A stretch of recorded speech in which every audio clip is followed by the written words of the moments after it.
오늘 말씀을 좀 보실까요? 오늘 우리에게 주신 하나님 말씀은요, 마가복음 4장 35절에서 41절까지의 말씀입니다. 함께 교독하실까요? 교독은 뭔 말인지 아시죠? 제가 읽고 여러분들이 읽고, 제가 청년부 사역을 하다 보면 교독이 뭔지를 몰라 하는 청년들이 간혹 있어서, 청년들이시잖아요. 그래서 제가 좀 친절하게 설명을 드립니다. 네, 제가 먼저 읽도록 하겠습니다. 그날 저물 때에 제자들에게 이르시되 우리가 저편으로 건너가자 하시니,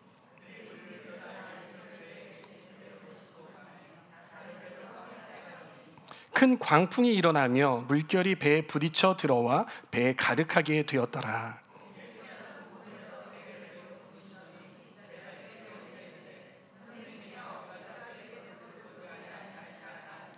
예수께서 깨어 바람을 꾸짖으시며 바다더러 이르시되 잠잠하라 고요하라 하시니 바람이 그치고 아주 잔잔하여지더라.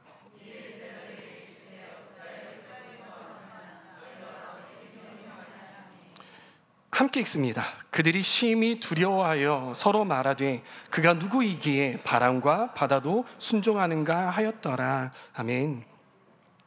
제가 여기에 서서 우리 성도님들 이렇게 쭉 이렇게 둘러보니까요, 저하고 좀 아이 컨택트를 좀 해주시고요, 쭉 둘러보니까요, 여기에 전문가들이 많으신 것 같습니다. 어떤 전문가냐고요? 밥 짓는 전문가들이 많으신 것 같아요. 제가 집에 가거나 제가 한 밥을 제가 먹어보면은요, 제 아내가 밥이 맛없게 한다는 그런 소리가 아니라 그 밥하고요, 교회에서 먹는 밥하고 달라요. 교회에서 먹는 밥이 똑같은 밥인데 뭔가 좀 더 찰지고 맛있고 좀 더 단 그런 느낌이 있는 거예요. 그래서 우리 교회에서 우리 집사님들, 권사님들이 밥 짓는 데 아주 전문가시구나라는 그런 생각을 하곤 합니다. 이 밥을 지을 때 요즘에는 어떻게 짓습니까? 전기밥솥에다가 밥을 짓기도 하고요, 그리고 압력밥솥에다가 밥을 짓죠. 근데 옛날에는 냄비에 지었다고 하더라고요. 냄비에다가 밥을 짓는 게 밥 짓는 것 중에서 가장 높은 난이도를 가지고 있다고 하더라고요. 그래서 제가 옛날에 냄비에다가 밥을 지어봤어요. 어떻게 됐게요? 완전 태워 먹었습니다. 완전 너무 어렵더라고요. 태워 먹었어요. 그래서 태워 먹어가지고요, 나중에 이제 또 이 밥을 또 냄비에다가 해보려고 도전을 해봤다는 거 아니에요? 그런데 마음이 조금 조급해지는 거예요. 이번에는 태워 먹지 말아야 되겠다. 안 태워 먹으려고요, 보글보글 끓는데요, 이거 너무 끓는 거 아니야 하고서는 냄비 뚜껑을 열었어요. 또 닫았어요. 또 조금 있으니까 또 열었어요, 닫았어요. 이렇게 왔다 갔다 하니까는 옆에서 저희 어머니가 뭐라고 하시는지 아세요? 이 바보야, 그러면 밥 설익어 그러시더라고요. 아랑곳하지 않고 저는 태워 먹지 않기 위해서 열었다 닫았다 했습니다. 어떻게 될게요? 설익었어요. 밥 겉에는요 잘 익었는데 속에가 딱딱하더라고요. 그래가지고요, 제가 무슨 생각을 했냐면요, 내가 우리 어머니 말 듣고 이거 뚜껑 열지 말걸, 이놈의 이 조급함 하지 말걸 이랬어요. 여러분, 껄껄거리 무슨 말인지 아십니까? 껄껄껄하고 웃는 게 아니라요, 여러분 이런 때 있으시잖아요. 내가 그때에 그런 결정하지 말걸. 감사합니다. 내가 그때 그 사람에게 말을 할 때 이 말 하지 말걸. 내가 그때에 이거 계속 포기하지 말고 계속 할. 그래서 껄껄껄 한다고 합니다. 이런 후회가 되고 아쉬움이 많이 남는 순간, 이러한 경험들은요, 우리에게 모두 다 그런 순간들이 있죠. 왜 그렇습니까? 우리는 실수가 많은 아직 부족한 인간들이기 때문인 것입니다. 시간을 되돌릴 수만 있으면 그 이전의 시간으로 참 되돌리고 싶은데 그럴 수가 없어요. 그게 너무나도 안타까운 것이죠. 여러분, 그런데요, 여러분들이 질문 하나 하겠습니다. 그렇게 후회가 남는 그러한 순간, 후회되는 순간, 뭐 때문에 그런 후회가 되는 순간이 벌어집니까? 그 이유가 무엇입니까? 여러 가지 이유가 있지만은요, 가장 대표적인 이유가 무엇이냐면 바로 조급함 때문인 것입니다. 평소에는요, 하나님의 뜻대로 참 잘 살아가요. 평정심을 딱 유지하면서 성령 충만하면서 잘 살아가는데, 그런데 내 인생에 있어서 뭔 일이 딱 하고 벌어지고 나를 건드리는 뭔가가 톡 하고 건드려졌을 때 그때 평정심이 무너져 버립니다. 흥분을 하게 되고요, 나도 모르게 잘못된 결정을 하고 있는 나를 보게 되는 것이죠. 후회를 하지만 되돌릴 수 없는 시간을 만들어 버렸습니다. 이렇게 조급함은요, 나 자신을 망가뜨려요. 그런데 조급함은요, 나 자신을 망가뜨릴 뿐만이 아니라 내 주위에 있는 사랑하는 사람들을 망가뜨리고 상처 주게 마련입니다. 내 사랑하는 배우자, 그리고 내 사랑하는 자녀, 내 사랑하는 친구, 그리고 교회 안에 있는 공동체원들을 아프게 하고 또 상처받게 하는 것이 이 조급함이 아닌가. 그러기에 이 공동체 안에서 이 그리스도인들은요, 이 조급함의 정체가 무엇인지 잘 알아야 하는 것이고요, 이 조급함을 잘 다룰 수 있는 그러한 사람들이 되어야 되는 줄 믿습니다. 예수님과 제자들이요, 큰 광풍을 만나는 장면, 우리가 말씀을 통해서 읽었잖아요. 이 장면을 통해서요, 우리가 조급함에서 벗어나 참된 평안과 그리고 안식을 얻을 수 있는 방법을 함께 나누어 보고자 합니다. 기대가 되시죠? 기대가 되시는 분들만 아멘. 네, 벌써부터 주무시려고 하면 제 책임 아닙니다. 서로는 이렇게 재밌게 했는데 네, 우리가 먼저요, 본문에서 예수님의 제자들이 어떠한 상황에 처해 있었는지 좀 한번 상상의 나래를 펼쳐봤으면 좋겠어요. 어떠한 상황에 있었어요? 저녁이 되었습니다. 그리고 어두움이 내리웠어요. 예수님께서 제자들에게 말씀하십니다. 얘들아, 우리 갈릴리 저편으로 건너가자라고 말씀을 하시는 거예요. 그래서 제자들이요, 예수님을 배에다가 모시고 배를 타고 갈릴리 호수를 건너고 있습니다. 그런데 갑자기 강하고 아주 강력한 바람이 불기 시작을 합니다. 개역개정에서는요, 광풍이라고 표현을 했거든요. 뭐라고요? 광풍이라고 표현을 했어요. 저는 이 개역개정이 참 광풍이라는 표현을 잘 표현을 한 것 같아요. 이 광풍은요, 우리가 흔히 일상생활에서 겪을 수 있는 바람이 너무 센데 이 정도의 바람이 아니라요, 이 사람을, 이 제자들을요, 이 생명의 위협까지 주는 그렇게 강력하고 너무나도 파워풀한, 강력하고 파워풀한은 똑같은 말인데 여튼 강력한 바람이었던 거예요. 근데 개역개정에서요, 제가 이거를 보면서 놀랐어요. 광풍이잖아요. 광풍이 뭐예요? 그렇죠? 미칠 광자에다가 바람 풍자를 쓰잖아요. 미치도록 세게 부는 바람이에요. 통제가 되지 않는 그러한 바람인 거죠. 근데 제가 이거를 생각하고 번역을 했을까라는 그러한 뜻이 있었는데, 그 하나는 또 뭐냐면, 이거는 저의 묵상 내용이에요. 이 바람 안에 있는 사람들의 마음을 어떻게 해요? 미치도록 흔들어 놓는 것이 바로 이 광풍이다라는 게 아닐까. 이 광풍은요, 바다를 무섭게 휘어졌습니다. 그리고 바다 위에 떠 있는 배들을 세차게 때려 버렸습니다. 그리고 배의 물이 점점점 차오르기 시작해서 가득 찼습니다. 여러분들이 그 배에 탔더라면 어떠한 감정을 느끼시겠습니까? 쳐다보는 건 대답 좀 해달라고 하는 거겠죠. 어떠한 감정이 드시겠습니까? 무서워요. 그래요. 두려워요. 제자들도 이 순간에 너무나도 무섭고 두려웠을 것입니다. 근데 여기서 좀 근본적인 질문을 해봤으면 좋겠어요. 여러분, 제자들은 이때 왜 두려움을 느꼈을까요? 이때 왜 두려움을 느꼈을까요? 제자들은 그때 왜 무서움을 느꼈을까요? 목사님, 그렇게 뻔한 질문을 하세요? 아니요, 그렇게 뻔하지 않아요. 왜냐하면 베드로가 누구였는지 한번 생각을 해보세요. 어부였잖아요. 바닷일에 아주 능숙한 사람이었어요. 근데 이러한 풍랑이 온다고서 두려웠을까요? 왜 두려웠을까요?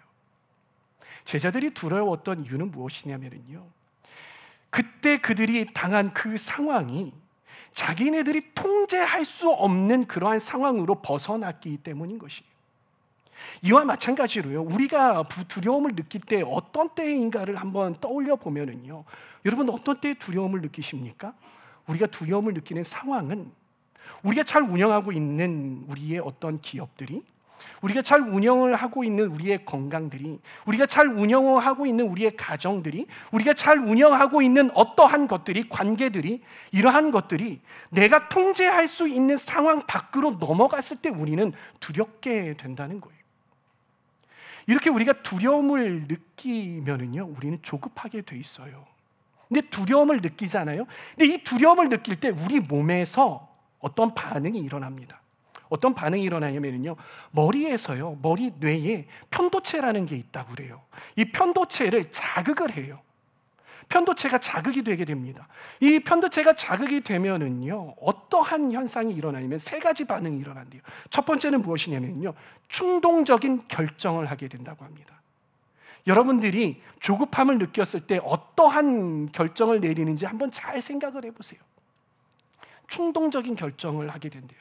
그리고 두 번째는요, 과잉 행동을 하게 된대요. 평소에 하던 나의 반응보다 더 고조된, 더 격한 반응을 하게 된대요. 그리고 세 번째는 어떠한 반응이냐면요, 현실을 도피하게 되는 거예요. 내가 늘 하고 있던 이러한 현실과 이러한 것들을 피해서 도망가려고 하는 그러한 현상이 벌어진다는 거예요. 그러므로 인해서 그런 조급한 반응들이 우리의 삶 가운데 툭툭 튀어나오는 것이죠. 그러면 어떻습니까? 후회할 일들을 만들게 되고 나중에 어떻게 해요? 세 글자, 껄껄껄. 네, 껄껄껄 계속 나오니까 어떻게 해요? 세 글자, 껄껄껄 한다라는 겁니다. 여러분, 우리가 한번 말씀으로 돌아가 보실까요? 그런데 그때에, 말씀으로 돌아가서 그때에 예수님께서는 무엇을 하고 계셨습니까? 말씀 한번 볼까요? 38절 읽습니다. 시작. 예수께서는 고물에서 베개를 베고 주무시더니. 여기까지. 예수님께서는 뭐 하셨다고요? 그냥 주무셨어요? 고물에 들어가셔서요. 이거는요, 좀 뭔가 예수님이 의도적이신 것 같아요. 그냥 팔베개를 하고 주무셨다가 아니라 아예 베개를 베고 주무셨대요. 제자들의 속도 모르고 눈치 없게 그렇게 코를 고셨을까는 모르겠지만은요, 나중에 물어봐야 되겠네요, 주님께. 그렇게 주무셨어요. 제자들은 그 주무시던 예수님을 깨우면서 말합니다. 제자들이 깨우며 이르되 시작. 선생님이여, 우리가 죽게 된 것을 돌보지 아니하시나이까 하니. 여러분, 뭔가 개역개정으로 읽으니까는요, 제자들이 평정심을 딱 잃지 않고 선생님이여, 우리가 죽게 된 것을 돌보지 아니하시나이까? 이렇게 물어봤을 것 같아요. 근데 제가 세 번역으로 보니까 조금 더 감정이 드러나 보이는 것 같아요. 이렇게 나오더래요. 선생님, 우리가 죽게 되었는데도 아무렇지 않으십니까? 아마 제자들이 예수님을 향하여서 말할 때요, 점잖게 이야기하지 않았을 거예요. 뭔가 서운한 감정, 서운한 감정판. 어떻게 해? 저렇게 주무실 수가 있지? 눈치 없게. 이런 마음 반. 이제 막 다급해가지고 죽게 됐는데 다급한 반. 그러면서 예수님께 거의 윽박질를 정도로 선생님, 우리가 죽게 됐는데 어떻게 돌보시지 않으세요? 라는 이러한 이야기를 감정을 담아서 했을 거란 말이죠. 이 장면을 보면은요, 우리가 조급해지는 상황도 제자들의 상황과 매우 비슷하다라는 것을 알 수 있어요. 우리 삶에서 내가 애정을 가지고 애착을 가지고 있는 영역들이 있잖아요. 그러한 영역들이 통제 밖으로 벗어날 때 여러분들의 마음은 어떻습니까? 두려움이 오고 조급함이 오게 되는 것이죠. 그 지경에 이르게 되면은요, 어떠한 생각이 드냐면은요, 이거 실패하면 어떻게 하지? 이게 깨어지면 어떻게 하지? 이거 잃어버리면 어떡하지? 내가 여태까지 잘 해왔는데 이거 무너져 내리면 어떻게 하지? 끝나면 어떻게 하지? 다 망해버렸네. 우리의 생각은 어디에 가 있습니까? 이미 다 망해버린 거기로 가가지고 심장 쿵닥거리면서 조바심 나서 아이고 어떡해 이러고 있다라는 거예요. 그럴 때에 우리의 시선이 어디로 향합니까? 하나님 어디 계시지 쳐다보는 거예요. 하나님 뭐 하고 계시지라고 하는 거예요. 그런데 그 문제 속에 하나님이 계신 것처럼 보이나요? 아니요. 하나님 안 보이는 것처럼 보여요.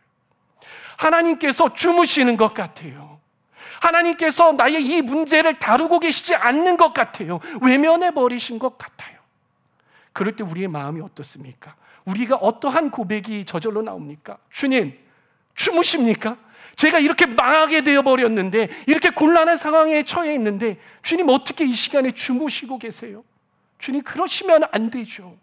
이런 탄식 섞인 기도인지 아니면 주님을 향한 원망인지 모를 그러한 이야기가 나오게 된다는 것입니다.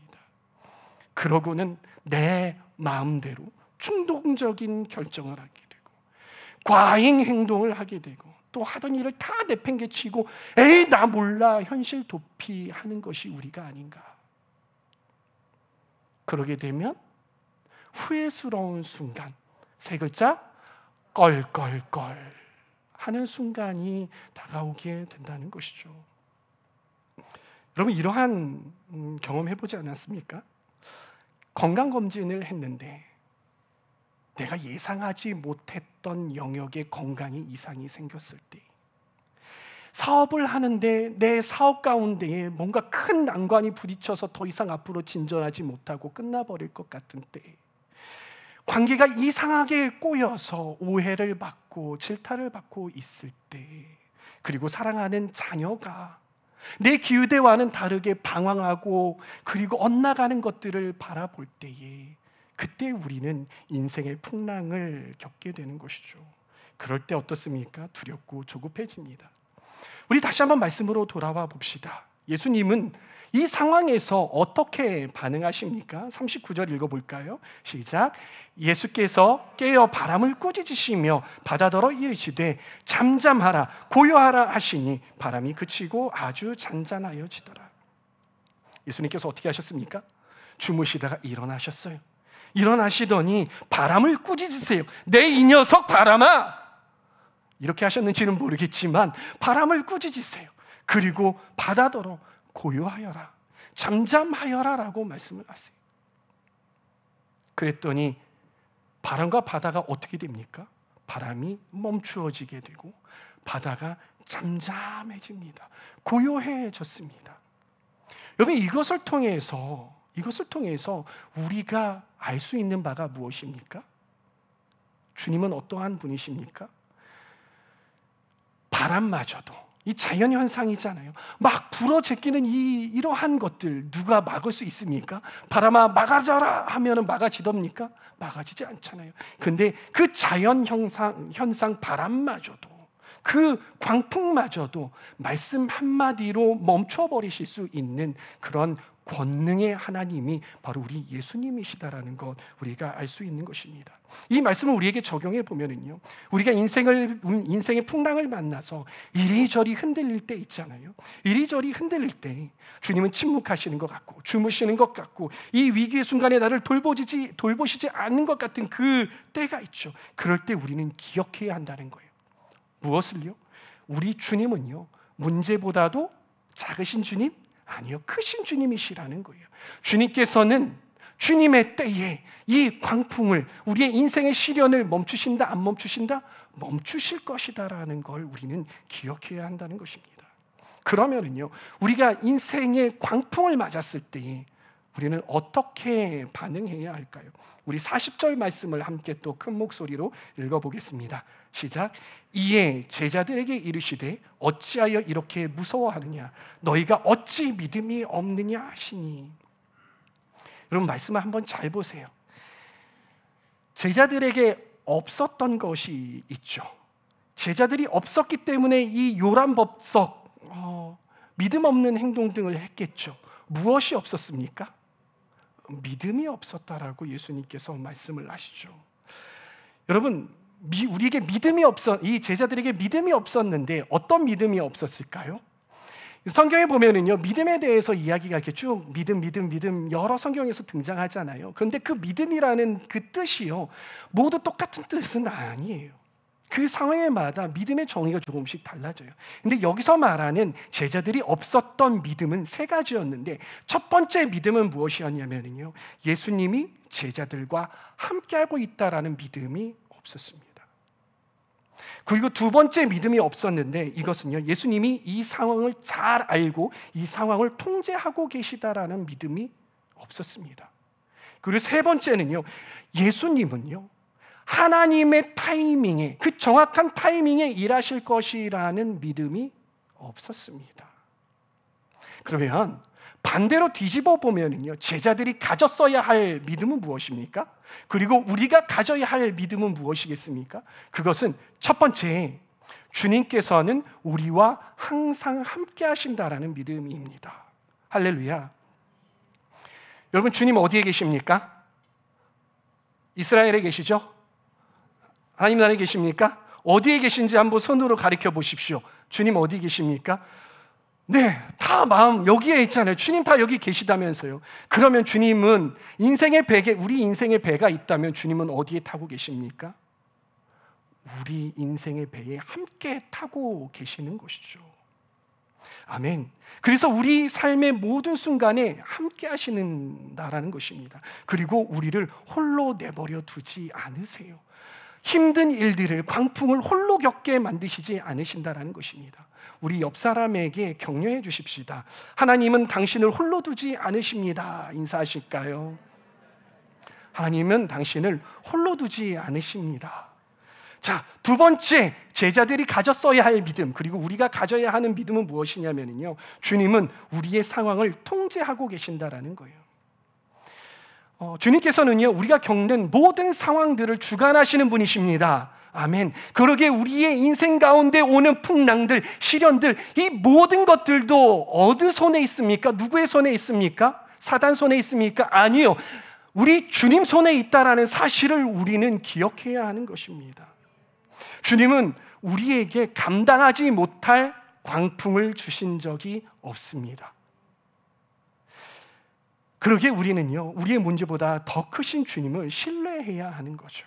근데 우리가 주님을 신뢰하지 않기에 조급해하고 두려움에 휩싸이게 되고 그러한 일들을, 그러한 반응들을 나타내 보인다라는 것입니다. 우리 옆 사람에게 또 인사하십시다. 이번에는 다른 사람에게요. 우리의 문제도 주님 손에 있습니다. 우리의 문제도 주님 손에 있습니다. 다 주님 손바닥 안에 있는 것입니다. 할렐루야. 자, 세 번째입니다. 세 번째는요, 아주 중요해요. 주님은 나의 타이밍이 아니라, 조금 쓰리지만 주님은 내 타이밍이 아니라 하나님의 타이밍에 일하실 것이다. 우린 모두 다가요, 어떤 일들이 일어날 때 이 일들이 확 잘 풀렸으면 좋겠잖아요. 근데 언제 풀렸으면 좋겠어요? 내가 딱 이때였으면 좋겠어, 지금 이 시간이었으면 좋겠어, 되도록 빨리였으면 좋겠어 라는 그런 마음이 너무나도 많아요. 그래서 주님 빨리요, 지금요, 이러할 때가 많다라는 거예요. 그런데요, 주님의 타이밍은 항상 완벽합니다. 함께 따라해 보실까요? 주님의 타이밍은 항상 완벽합니다. 제가 밥을 짓잖아요. 밥을 지었다고 했잖아요. 냄비에다가 밥을 막 보글보글 끓이는데 제 타이밍은 이미 끓인 지 3분 지나서 밥이 됐어야 됐다고요. 근데 밥이 됐습니까? 안 됐습니까? 안 됐어요. 밥이 제대로 잘 익는 타이밍이 있잖아요. 근데 저는 이 밥 짓는데 초보라서요, 그 타이밍 딱 맞추지 못했다고요. 근데 아마 저희 어머니였으면요, 밥 짓는 타이밍 그거 딱 뜸까지 들여가지고서는 딱 하셨을 거란 말이에요. 근데 우리의 인생 가운데에서 막 주님 이 문제를 해결해 달라고 주님 앞에 부둥켜 안고 나가가지고 이렇게 하고 있는데 안 이루어져요. 내가 진짜 여기까지 막 와가지고서 꼴딱꼴딱 넘어갈 것 같은데 주님께서 일하지 않으세요. 그러면은 주님께서 뭘 하고 있다라고 생각하시면 된다고요? 주님께서 내 인생을 뜸들이고 계시구나 라고 생각을 하시면 된다는 거예요. 왜요? 우리 인생을 명품 인생 만드시기 위해서, 하나님께 붙들려 사는 인생 만드시기 위해서 주님께서 뜸들이고 계시구나라는 생각을 하시면 된다는 것입니다. 여러분, 우리는 다양한 상황에서 두려움을 느끼고 조급해하죠. 이런 상황에서 우리는 제자들처럼 두려워하고 하나님을 의심할 수도 있습니다. 그러나 우리가 기억해야 할 것은 주님께서 늘 우리와 함께 하신다라는 것이고요, 주님께서 우리의 모든 문제들마저 통제하고 계신다라는 것, 그리고 주님께서는 나의 타이밍이 아니라 하나님의 타이밍이 아주 정확하게, 아주 완벽하게 일하실 것이라는 믿음을 가져야 한다는 거예요. 그러게 우리 이 진리를 다시 한번 마음에 새겨봤으면 좋겠습니다. 함께 따라해 보실까요? 예수님은 나와 함께 하신다. 아멘. 예수님은 우리의 상황을 다 알고 계시고 통제하고 계신다. 예수님은 나의 타이밍이 아니라 누구 타이밍이요? 다 같이 주님의 타이밍에 일하실 것이다 라는 것을 우리는 기억해야 한다는 것입니다. 그런데 여러분들 풍랑을 만나잖아요. 인생의 시련을 만나잖아요. 어떻게 인생의 시련과 풍랑을 뚫고 나오십니까? 특별한 어떤 방법이 있으십니까? 있으시면 저한테 좀 말씀해 주시면 저도 참 도움이 될 것 같은데, 제가 한 가지 아주 실제적인 방법을 준비해 왔습니다. 그것이 무엇이냐면요, 따라해 봅시다. 스톱. 스톱이 뭐예요? S-T-O-P 스톱. 우리 그 사행시 하잖아요. 우리 한번 이 사행시 가지고 스톱 이 네 글자 가지고 사행시 한번 해볼게요. 근데 사행시 할 때 어떻게 합니까? 첫 번째 하면은 여러분들이 이야기를 해주셔야 되겠죠? 그렇죠? 자, 첫 번째입니다. 첫 번째는 뭡니까? 여러분들이 크게 S는 스톱이에요. 말 그대로 멈추다, 멈춰라 라는 거예요. 멈추세요. 옛말에 참을인자 3번이면 살인을 면한다라는 이야기가 있어요. 그리고 우리가 다 알고 있듯이 우리가 감정이 격해 있고 정신없는 상황 속에서 우리가 결정을 하면 돼요, 안 돼요? 중요한 결정을 하면 돼요, 안 돼요? 안 되죠. 근데 꼭 우리가 그럴 때예요, 감정이 격해지고 그걸 다 알면서도 불구하고 이 올라오는 막 두근두근하고 편도체가 갑자기 자극이 되면은요, 뭔가 막 결정을 내려버리고 싶고, 그리고 뭔가 막 격한 반응들이 나오고, 그리고 막 회피해버리고 싶을 때가 있잖아요. 그때 하면 된다, 안 된다? 안 돼요. 스톱, 멈춰야 하는 것입니다. 멈추지 않으면은요, 우리 부모님들에게, 배우자에게, 자녀에게, 그리고 가장 소중한 사람들에게, 나에게, 그리고 주님께 우리의 감정의 이 쓰레기들을 왕창 쏟아붓는 거라고 생각을 하셔야 할 것 같아요. 그럼 손해가 막심하게 되고요, 그리고 꼭 뒤에 가서 내가 좀 참을 껄껄껄하게 된다는 것입니다. 불신앙의 생각, 충동적인 결정, 과잉 행동을 즉시 스톱, 멈추시기를 바랍니다. 그리고 상황을 객관적으로 관찰해 보시기를 바랍니다. 조급함에 빠지지 않도록 잠깐 그러한 상황 속에서 멈추는 것이 중요한 것입니다. 자, 두 번째는 무엇입니까? 두 번째, T는 영어로 think, 생각을 하는 거잖아요. 근데 think인데 생각하는 것 뒤에 또 하나가 붙어요. 누구를 생각해요? 예수님을 생각하세요. 예수님을 생각하세요. 여러분, 인생에 폭풍이 오면은요, 누구나 다 생각은 해요. 왜냐면 다 우리 머리를 들고 있잖아요, 여기에. 그렇기 때문에 다 생각을 해요. 그런데 생각을 하는데 폭풍을 벗어나지 못하는 사람, 이 조급함에서 벗어나지 못하는 사람은요, 무엇을 생각을 하느냐? 바로 나를 생각을 합니다. 내가 중요하지. 그러고서 자꾸 나에게 빠져드는 거예요. 나의 감정에 충실하게 되는 거예요. 어떻게 됩니까? 내가 너를 어떻게 키웠는데, 내가 너를 어떻게 힘들게 키웠는데, 내가 이걸 어떻게 열심히 읽어왔는데, 내가 얼마나 이렇게 중요한 사람인데 자꾸 나에게 빠진다라는 것입니다. 그러나 폭풍에서 빨리 빠져나오는 사람은요, 내가 아니라요, 예수님을 생각하게 됩니다. 여러분, 그리스도인에게서 내세울 것은 아무것도 없습니다. 나는 이미 십자가에 못 박혔습니다. 그리고 이제 내가 사는 것은 내가 아니요, 나를 사랑해서 자기 몸을 버리신 예수 그리스도를 믿는 믿음 안에서 사는 것이잖아요. 그러기에 우리는 죽었습니다. 우리는 나 자신을 내세워서는 안 됩니다. 우리는 누구를 내세워야 된다고요? 우리 위해서 자기 자신을 내어주신 갈라디아서 2장 20절 말씀처럼 예수 그리스도를 생각을 해야 한다는 거예요. 주님, 저에게 왜 이런 상황을 주셨어요? 이유를 알려주세요. 주님, 제가 이 시간 가운데 어떻게 반응하시기를 원하세요? 저에게 말씀해 주세요. 주님, 예수님이라면 이 상황 가운데 어떻게 하셨을까요? 주님, 저에게 말씀해 주세요. 이렇게 예수님을 묵상하고 예수님을 바라보는 거예요. 예수님을 생각을 하는 겁니다. 그러면 성령님께서 가만히 계실까요? 아니에요. 성령님께서 그 순간에 우리에게 말씀해 주실 겁니다. 가만히 있으라고 말씀을 하시든, 돌이키라고 말씀을 하시든, 용기를 내어라, 다 왔다라고 말씀을 하시든, 주님께서 우리에게 말씀을 하실 거예요. 그리고 행할 길을 말씀을 해 주십니다. 그러면 그 다음 세 번째 무엇입니까? 세 번째는 오는 영어로 obey, 그러니까 순종하다라는 말이에요. 그렇게 생각하고 주님께 여쭈면 주님께서 우리에게 말씀하시잖아요. 근데 그 음성에 즉각적으로 순종해 보라는 것입니다. 되게 많은 사람들이요, 폭풍 속에서 자기가 무엇을 행해야 할지 알까요, 모를까요? 알아요.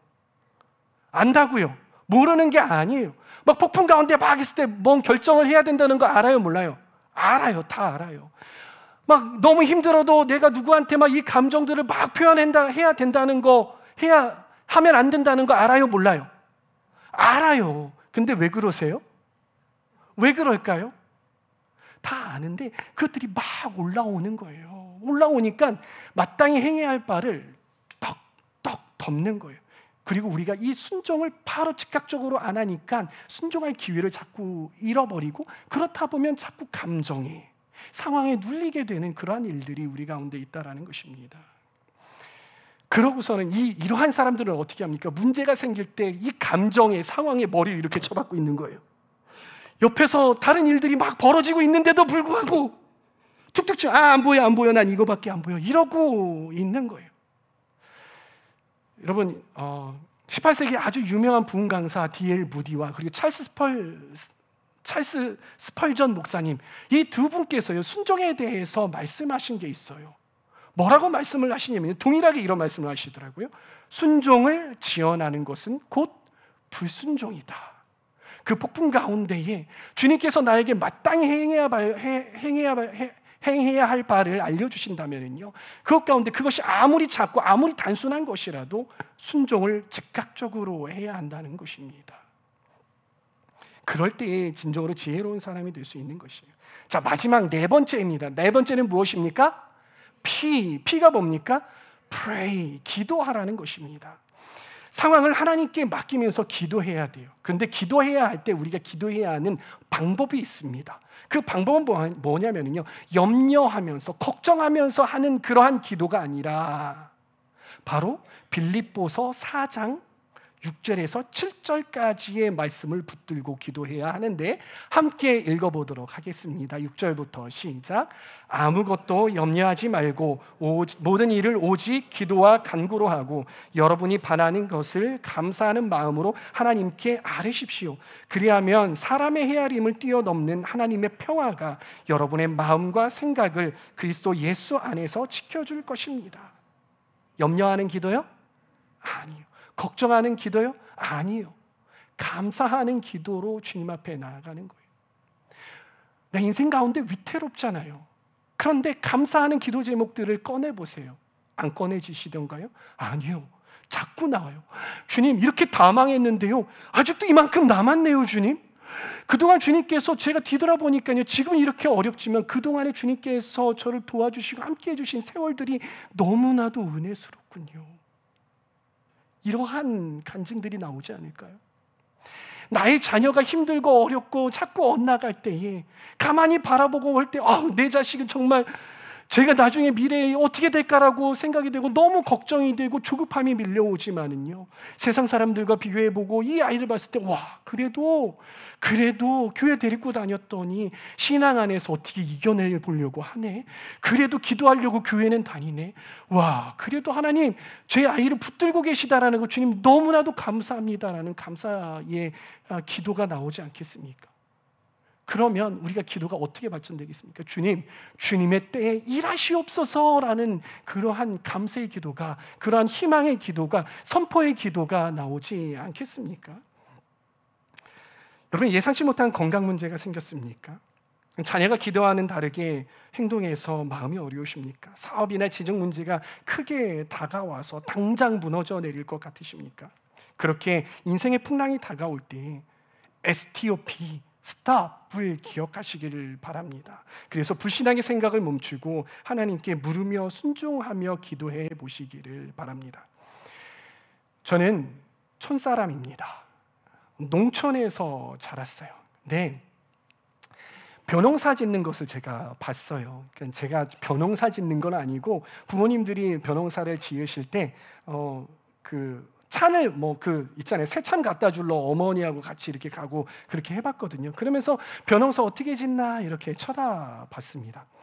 근데 어떻게 짓냐면요, 모종을 이렇게 똑똑똑 떼가지고, 지금은 다 기계로 두두두둑 하고 심지만은 그때는 이렇게 주황색 선 쫙 해놓고 일렬로 앉아가지고 툭툭툭툭 이렇게 신고, 자 다음이요 넘어가가지고 툭툭툭툭 신고 이렇게 하잖아요. 이렇게 막 심습니다. 그러고 나면 어떻게 됩니까? 안 나와요? 네. 그렇게 되면 어떻게 돼요? 그 다음에는요, 이 물이 이렇게 점점 이렇게 물을 대야 돼요. 물 관리를 잘 해줘야 돼요. 물 관리를 잘 해줘야 되는데 물 수위가 너무 낮으면 이 모종이 말라요. 타버려요. 근데 물이 너무 많으면 이 무가 어떻게 돼요? 썩어버려요. 그래서 물 관리를 잘 해줘야 되죠. 맞죠? 그리고 잡초를 잘 뽑아주면은요, 얘가 여름이 되면 어느 순간에 쑥쑥쑥쑥쑥쑥 자라 있어요. 와, 그렇게 쳐다보고 있으면 자라는 게 잘 안 보이잖아요. 그런데 이렇게 보다가 며칠 있다가 딱 이렇게 보면은요, 언제 이렇게 컸대? 엄청 커 있는 걸 봐요. 그런데 이렇게 잘 자라고 있는데요, 이 늦여름 그리고 초가을 이때쯤에 불청객 하나가 옵니다. 몇 개 와요. 그게 뭐예요? 바로 태풍이 와요. 태풍이 와요. 근데 태풍이 오면은요, 농부는요 그렇게 손 쓸 방법이 없어요. 왜냐하면 자연재해잖아요. 농부가 태풍 오지 마! 그러면 안 오던가요? 아니요. 그거에 관계없이 올 수밖에 없는 거예요. 그러면 농부는 할 수 있는 일이라고는요, 이 물꼬를 잘 터주는 방법밖에 없어요. 그리고 약한 것들은 잘 대에다가 세워가지고 묶어놓는 거, 그 정도밖에 할 수 없어요. 그런데 갑자기 뉴스에서 나오는 거예요. 이번 그 태풍은 역대급 태풍입니다. 그러는 겁니다. 그러면서 막 이렇게 돌아가는 거, 지도 보여주고, 날아가는 거 보여주고. 그럼 농부의 마음이 어떨까요? 덜컥 조바심이 나는 거예요. 그래서 어떠한 선택을 내리면 좋을까요? 애따 모르겠다. 내가 이 벼를 얼마나 힘들게 이거 키웠다고, 지금이라도 베어야지 해가지고 낫을 들고 지금 막 베는 거예요. 여러분, 이렇게 되면 어떻게 돼요? 다 망가져요. 하나도 건질 게 없어요. 농사 망해버렸어요. 농부가 할 수 있는 일은요, 태풍이 올 때에 마음의 평정심을 가지고 기도하면서 기다려야 돼요. 폭풍이 잘 지나가기를요. 그런 시기를 지나고 나면은요, 벼들이 쓰러져 있어요. 그러면 잘 세워주고, 그리고 기다리는 거예요. 가을이 될 때까지. 딱 가을이 되면은요, 언제 그렸냐는 듯이 이 벼들이요 아주 노랗게, 논이 그냥 황금 물결을 이루어서 풍년이 있는 것입니다. 저는 농부가 풍년이 들어서 큰 수확을 얻으려면은요, 태풍을 견뎌야 하는 것입니다. 우리가 우리 인생의 명품 인생, 풍년 인생이 되려면은요, 우리 인생의 태풍을 견뎌야 한다라는 것입니다. 보도 셰퍼라는 분이 이 멘탈의 연금술이라는 책에서 이러한 이야기를 하시더라고요. 제가 읽어드릴게요. 포기하는 이유는 경사면을 오르는 게 너무 힘들어서다. 하지만 경사를 오르고 있다는 것은 정상에 가까워졌다는 뜻이기도 하다. 경사면을 오르느라 너무 힘이 든다는 것은 정상으로 가는 길을 잃지 않았다는 뜻이기도 하다. 여러분, 우리 인생 가운데 풍랑을 만나고 그러면은요, 너무 조바심 나고 두렵잖아요. 그리고 그 풍랑을 뚫고 나가기가 쉽습니까? 어렵습니까? 너무나도 어려워요. 근데 그 인생의 풍랑 가운데 우리가 어려움을 느낀다면, 너무 어렵다라고 느낀다면은요, 스스로 감사합니다 하시면 돼요. 왜요? 우리가 밑으로 내려가지 않고 인생의 고지를 향하여서 올라가고 있다는 뜻이기도 하기 때문이에요. 인내함으로 신앙의 성장 과정을 잘 가고 있다라는 그런 증거이기 때문에 힘든 겁니다. 근데 알지만 너무 힘들어서 조급하고 포기하고 싶은 순간이 분명히 있을 겁니다. 여러분, 그때 반드시 기억하시기 바랍니다. 우리가 주님께서는 지금 이 시간 우리와 함께 하신다라는 사실을 기억하시길 바라요. 그리고 우리 주님은 현재 우리가 직면하고 있는 모든 광풍을 잠잠하게 하실 수 있는 분이시라는 것. 그러기에 우리가 문제를 두려워하는 것이 아니라 주님을 경외하고 주님을 의지한다면요, 우리 인생의 모든 환난과 두려움들은 잠잠하게 될 것입니다. 사랑하는 주임자 교회 성도 여러분, 인생의 풍랑을 만났을 때 우리의 모든 조급함을 하나님께 내어 맡기시고 참된 평안을 누리시는 그런 삶을 사시기를 간절히 축복합니다.